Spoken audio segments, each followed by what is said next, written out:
So this video is long overdue. In 2008, I graduated from Cornell College in Mount Vernon, Iowa. And there I had a class called A Concise History of the Russian Revolution. Now, I don't remember if that class was I think it was either in spring of 2007 or fall of 2007, because I left in March of 2008. But as I was learning about the Russian Revolution, I realized something. I linked something that now everybody else is realizing. And I never did a video or anything on it. So in 2007, I learned of a gentleman by the name of Kent Hovind who did a series. He's this Dr. Dino guy. He was a creationist. He's not an evolutionary guy. And I learned from him that Marx wrote Darwin in admiration. And I later learned that Darwin's idea of life coming from non-life through no direct process, the very foundation of evolutionary ideology, I say not theory but ideology, was actually rooted in his grandfather who wrote poetry about it. And I didn't learn about his grandfather's poetry till this year or last year. But I knew he didn't come up with the idea himself back in 2007 or 8 because of old Hovind. And I also knew, because of old Hovind, that Marx wrote Darwin in admiration. And as I was in college taking a course on the Russian Revolution, I had an opportunity to really look into what Marxism is. It's a Luciferian pyramid scheme, and it is symbiotic to evolutionary ideology because the one supports the other. The concept of socialism is applied evolutionary development with human management. That's the idea. It's controlling human evolution. Human evolution doesn't exist as we've been told. Adaptation between human groups definitely exists. But there's no point in history where adaptation of organisms leads to an increase in information that transforms one organism class to another organism class. What do they say? From goo to you by way of the zoo. Abiogenesis, A without, bio life, genesis beginning. Life beginning without life is what the term abiogenesis means. Despite the Miller-Urey experiment, which zapped tar with electricity, there were no proteins that were conducive enough to form even the basic building blocks for DNA, not the information encoded in the DNA.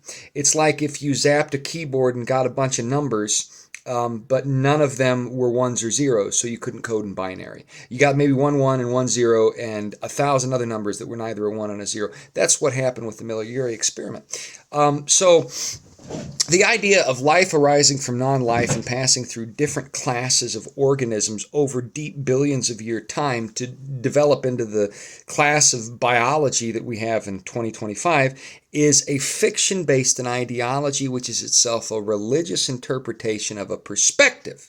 And it's the same perspective everybody who believes there is no creator has. And this is the same thing, the same debate that stretches back all the way pre-flood, actually.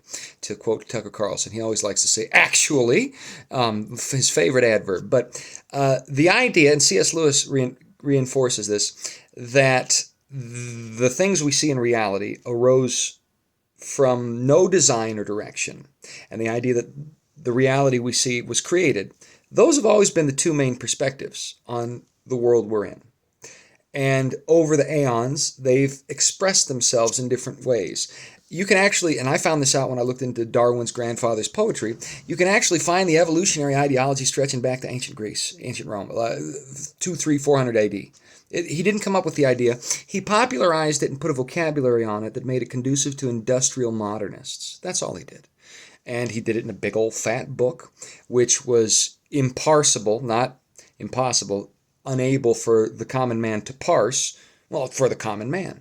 And as a result, this scientific tome, which is a bunch of sophistry and vocabulary gymnastics around a very basic concept that has no observable reality behind it, this became popular, and it became the fulcrum around which the propaganda of deep time ideology was fostered. It became a seed in the ground, if you will. Now, where Marxism and evolution come in with their symbiotic quality, they're both a pyramid scheme for a priest class deigning to control people who aren't quite as intelligent through propaganda. So Marxism says that a perfect environment will make it possible for the perfect human being to develop. That's wrong. For example, you have people who come from rich families that end up being just drug addicts that are drifting on the fuel of their financial largesse until they basically run out or die or something. Then you have people like, Abraham Lincoln, born in a log cabin, who end up being president of the United States. Now, the American dream isn't as achievable as it used to be. But this phenomenon exists all over the world. It's not merely an American thing. Even in Soviet Russia, you'd have people develop and become movers and shakers in the mainstream conversation who came from essentially nothing. No environment determines an individual's outcome. It is neither hereditary nor environmentally rooted, the outcome that defines a person. It's not hereditary. It's not environment. It's choice. It's the choices you make given what you have on a day-to-day basis. That's what it is. You can be born with the worst hereditary environment, born missing a limb in a trailer park of incest in some Appalachian hellhole as described in Hollywood mockery of the people that they pretend they've escaped from. And you could end up running a company. Or you could be born in the golf bag of a billionaire and end up just a useless individual who only sucks resources and never contributes anything to the world. Most of us will be in neither big extreme through our lives. But where you were born and the things with which you were born, the hand you're dealt, is not how you play the hand. Socialism and evolution seek to define the activity of human beings based on the hand they're dealt rather than their ability to make decisions. Okay? So the idea that a perfect environment engenders a perfect society is a pyramid scheme bait and switch. And we know Marx was a devil. Jordan Peterson did a wonderful series of videos about how Marx's own father thought he was a demon. And I don't think he was bloody wrong, damn it. That was a mean little hairy man with boils on his backside because he wouldn't shower. I think he had a guy on his podcast who talked about it. I don't think that was Jordan actually talking, but I like to do the Kermit the Canadian impression. I like Jordan Peterson. He's also bloody fun, very bloody fun to do a voice of. You just do Kermit as a Canadian. But point being, he spoke about this at length, about how Marx was known in his day as an evil little miscreant who himself coasted off the family money rather than actually doing anything important. Marx and Engels they were rich little trust fund kids. That's all they were. They didn't work for themselves. Okay? So they don't know anything about the working man. They were never the working man. Ever, either of them. And they're the fathers of modern socialism. But the Marxist ideal, again, they didn't even really come up with the idea. They just popularized it and got it into the zeitgeist. That's all Marx, Engels, or Darwin did, and they're symbiotic. Now, it's interesting because these two symbiotic priesthoods actually represent paganism and pantheism. Evolutionary ideology says we will all become gods. That's pantheism. That's paganism. And Carl Sagan said that we are all stardust. That's pantheism, worship of the universe, because it's all sacred because it led to us, and we're just progressing in an evolutionary motif to godhood. Meanwhile, there's fentanyl addicts dying in the street. Nobody knows how to spell. Chicago has like 50 schools where none of the kids can do basic math, and you're telling me mankind is evolving. No, they're not. They're devolving. And what that proves is that the evolutionary paradigm is a completely false one. And everybody knows that deep down. But it's a nice way to rationalize our own addictions, desires, and personal wickedness. Everybody's got it, me too. The only one who didn't have it was Christ himself. The rest of us all have pet vices. We all have psychological flaws. We all have trauma. We all have cop-outs that we use to justify our bad behavior. That's every single one of us. Myself, I'm not counting myself out. I know this. C.S. Lewis spoke about how if he saw a mailman delivering packages to another mailbox, he would assume that they were delivering mail or packages. And his neighbor said, well, why? He said, well, because when the mailman delivers the same sort of thing to my house, I open it up and it's a letter or a package, because I have that personal experience. Well, because I have the personal experience of understanding my own foibles as a human being, I understand that other people are in a similar boat. So what evolutionary ideology and Marxism do is exploit our own psychological and spiritual vulnerabilities in order to bait and switch us a pyramid scheme of Satanism. And at the top of either ideology, the people who are in the know that that which they purvey is a conglomeration of deceptive lies. They all know it. They know it. Darwin himself apparently had a deathbed confession. I don't know about that, but I'm more inclined to believe the people that say he did than the people that don't say he did, because they're in his previous camp, and I think he was a liar. You know, Darwin was never a scientist. He never conducted a single experiment. He became a clergyman because his father said, listen, you can't be rich and not have some sort of respectable position in society, son. Darwin, I want you to go to the seminary and get your credentials, and then at least you'll be a respectable member of this family. They saw it as a pragmatic application of social respectability rather than a calling.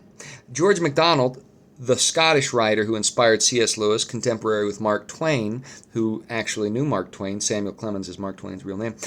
George MacDonald wrote a novel called The Laird's Inheritance. Laird is a Scottish word for preacher, basically. And it's a novel about a preacher. I believe this is the right name of the novel. I might have it wrong. I've read like 40 of them, but a lot of them are reprints and republications, and they have different titles. I may be getting it wrong. But I know he wrote a novel about a priest who became a priest because he thought it was a career like a doctor, and it was just a good career to have.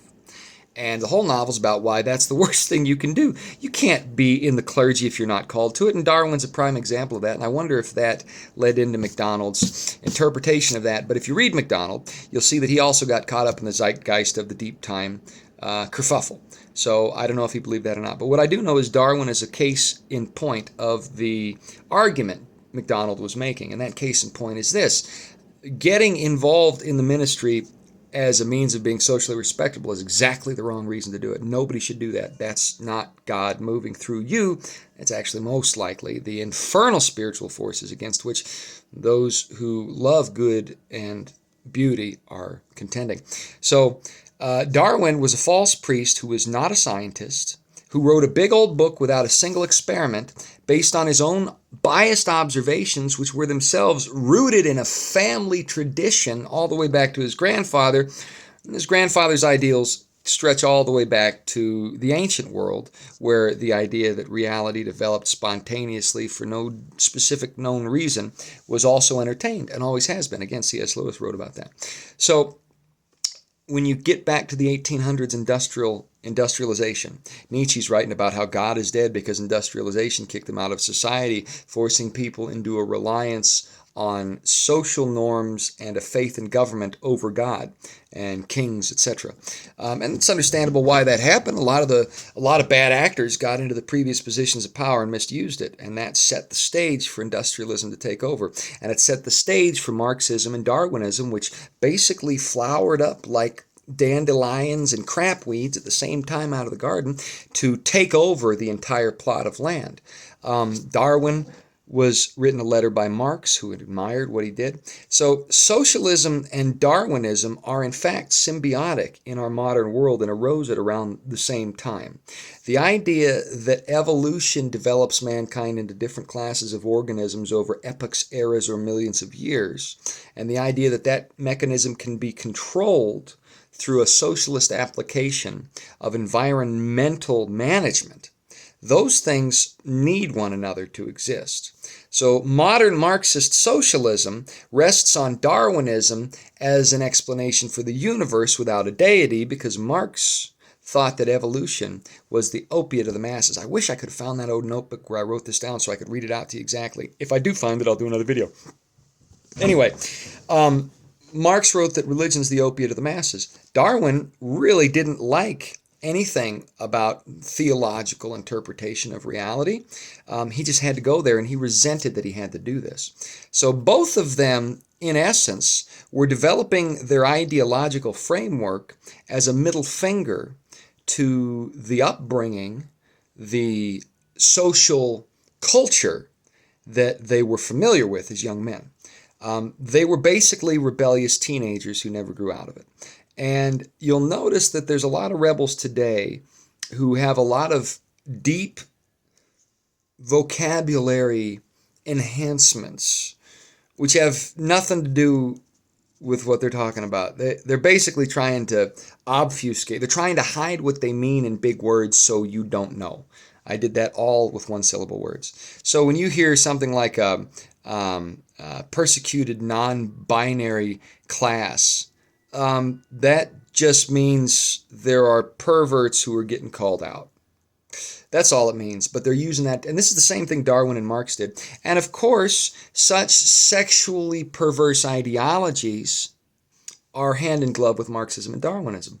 Marxism wants to destroy the nuclear family to force reliance on the state, and in so doing, promulgate a perspective on sexuality that portends to be liberated, but in reality, it's not liberated. It's just addiction.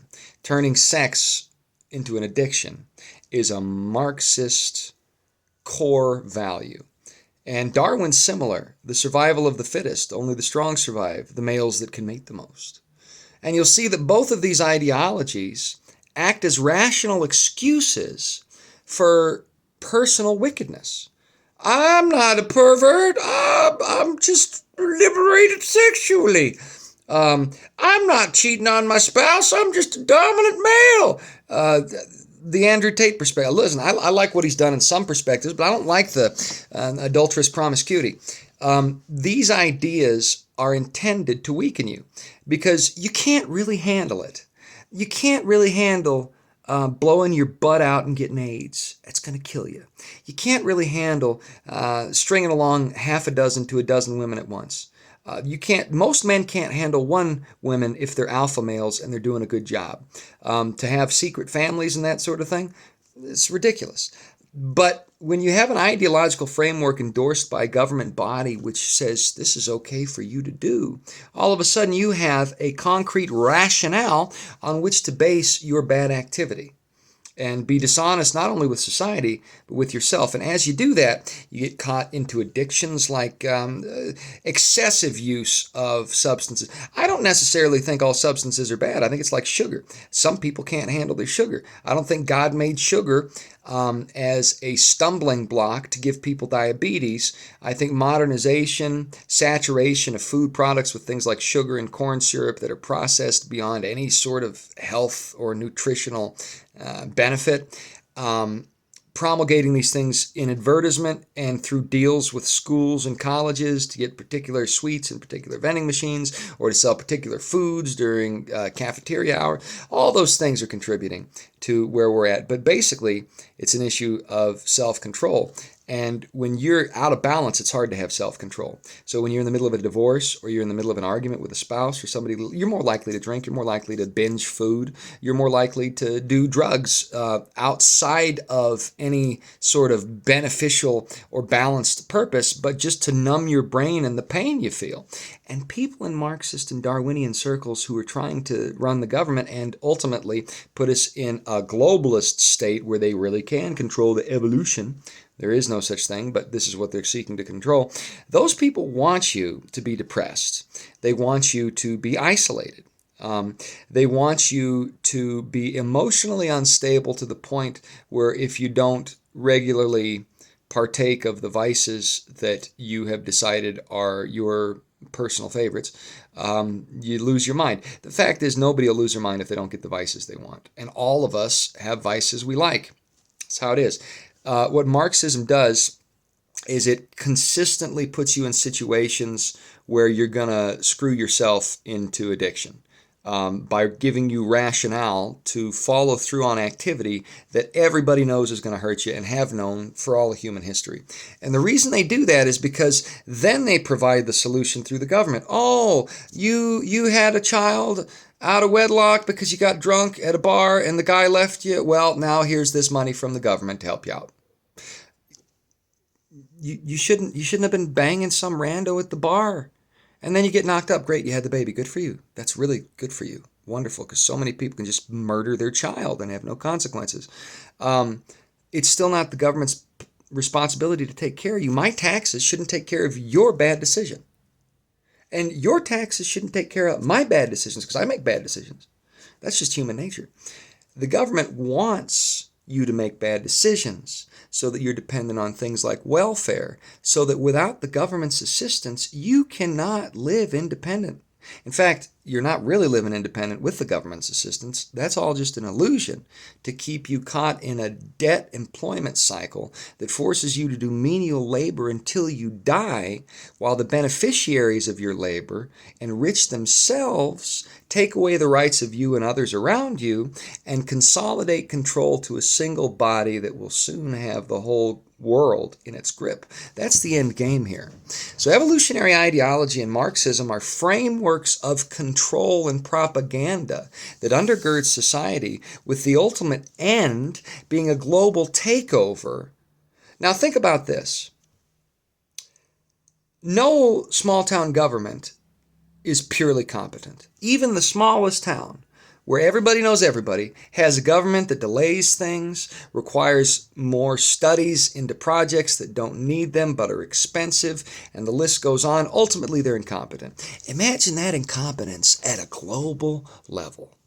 Globalization isn't bad because there's checks and balances through the diversity of unique sovereign countries. Globalism takes away individual sovereignty and consolidates all bureaucracy under one penumbra, one curtain, one circus tent. And now the circus master, that little Barnum and Bailey, who operates out of some UNESCO WEF Trilateral Commission, has made one country into the world's garbage dump. Now they've made one country into the world's industrial production facility. Now they've made one country into the world's penal colony. Now they've made one continent an experiment in CO2 production, and another continent an experiment in CO2 reduction. See, now that they've got all the world, they can do what they want with it. And what they're going to do is mismanage it to hell. And they'll kill everybody in the process. And that's what Revelation's talking about, and we can't stop it. What we can do is delay it by the grace of God. That's what Methuselah's 969-year lifespan teaches us. His name means his death shall bring it. For in the year that Methuselah died, the floodwaters came, and this was known. And he's the oldest man in the Bible. That'll preach, says Kent Hovind. I think he's right, because I believe God extended that man's lifespan out of his own grace and mercy, because there is a habit with God. He forestalls judgment as long as he can. So the Revelation scenario of apocalypse is just Greek for revealing. But the end time scenario, and it's not really the end times because there's a millennial reign after it before the new heaven and new earth. But this period we're on the cusp of, and I don't know how close we are. It can't be stopped, but it can be delayed, I think, through God's grace, because it's his habit to delay judgment. He's trying to give everybody the best chance they can to back off their BS before he hits the eject button, essentially. And I think we have a part in that delaying because his Holy Spirit's in us, and that gives us the ability to call things how they are. Look, we're not here saying you can't have no fun. Have all the sex you like with your wife. Don't be banging other people when you're married, okay? Don't be banging married people when you're single. Don't be banging a bunch of people when you're neither single nor married, but you're in a situationship. Keep your dick in your pants. Ladies, cross your legs. Okay? This has been known for thousands of years. There's a reason chastity becomes a societal value in a developing society that is successful, because chastity facilitates the nuclear family, which is the strongest unit of personal development and capability in the human experience. Okay, a man, a woman, their children, the work they do for themselves and to take care of their children, and then the additional resources they have when the nest is empty and the children go out to do the same. And a family that keeps those resources available eventually becomes a Rothschild. See, the Rothschilds and the Rockefellers and all these big families, they were nuclear families that just kept it in the family till they hit such a position of prominence they could snap the whip on others and trick them into following their lusts, so that now there aren't so many nuclear families in rich positions of power. That's how it works. They've climbed the ladder and pulled it up after them. But you can climb the ladder by simply doing the right thing and not becoming a victim of your own animal interests. Socialism and Darwinism want you to think that your actions are not your control. Listen, they are. I make mistakes. They're my fault. They're not other people's fault, even if other people prodded me. If you poke a bear, granted, you did instigate the bear. But if the bear mauls you, you didn't maul you, the bear mauled you, even if you instigated him. So yeah, you instigated him, he still made the decision, okay? Victimhood is something Bill Watterson wrote about in Calvin and Hobbes, which ended in the mid-90s. Okay, Calvin was always trying to play the victim so that he wasn't responsible for his actions. Socialism and Darwinism are the rational prerequisites to make that ideology mainstream. And that's what's happened. That's what our schools are doing to us. They are selling us a pyramid scheme lie. Okay? The socialists that push the ideal using Darwinism as the scientific fulcrum to give their pyramid scheme legitimacy, they rise to the top of their local communities and just become the new royals. All socialism does is take the bureaucrats, the royals, and swap them, and then kill all the royals so that they can't take over the bureaucracy again. And now you just have a new royal class. Lenin and Stalin, these were just new royals. Brezhnev, just a new royal. Okay?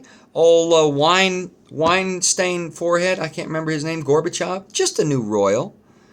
Now, Putin's technically a new royal too, but the difference is he rose up through the ranks and worked with the mob. He didn't work with the legally allowed mob who were themselves wicked. So it's a weird situation in Russia. But and communism, socialism, and Marxism are all the same thing. Marxism is the caterpillar. Socialism is the cocoon. Communism is the nasty, fetid moth flapping everywhere and leaving dust all over the place. Okay? They're all the same bug at different life cycles. Kind of like a baby becomes a child, becomes an adolescent, becomes an adult. Sure, an adult's not an adolescent. Sure, communism isn't Marxism, but you couldn't have communism unless you started with Marxism. And you probably wouldn't get those socialist ideals unless they were sold under the penumbra of Darwinism, which tells us that evolution happens, and by controlling evolution, we can make human beings ideal. So these symbiotic pyramid scheme concepts are undergirding modern paganism and pantheism, which are just mystery religions that have been repackaged. So the CIA holds the position in society that the Freemasons and Illuminati used to hold. Back in the day, those were just the intelligence groups. Now the intelligence groups are underwritten specifically by the government, and now the Illuminati and the Freemasons are basically just glorified mascots. You see, there's been a sort of change in state here that has officialized the BS. Well, that's just what happened with socialism and Marxism. All they are is repackaged mystery religions that have been mainstreamed, if you will. So don't follow through on these things. They're a lie. I've known this since at least 2007 or 8 when I wrote that note, and I wish I could find the darn notebook. And I haven't said it quite like that, I don't think. I've said similar things. Please disregard the shirt. This is a birthday present. I kind of like it. It's fun. I'm going to play a reggae show today, and this seemed the most appropriate costume. But the point of this video is that socialism and Marxism are both pyramid scheme lies designed to trick you into becoming modern slaves, modern chattel, without ever realizing that's what you've become. And the way they do this is by allowing you to rationalize your bad habits until you think you don't have control over them. But you do.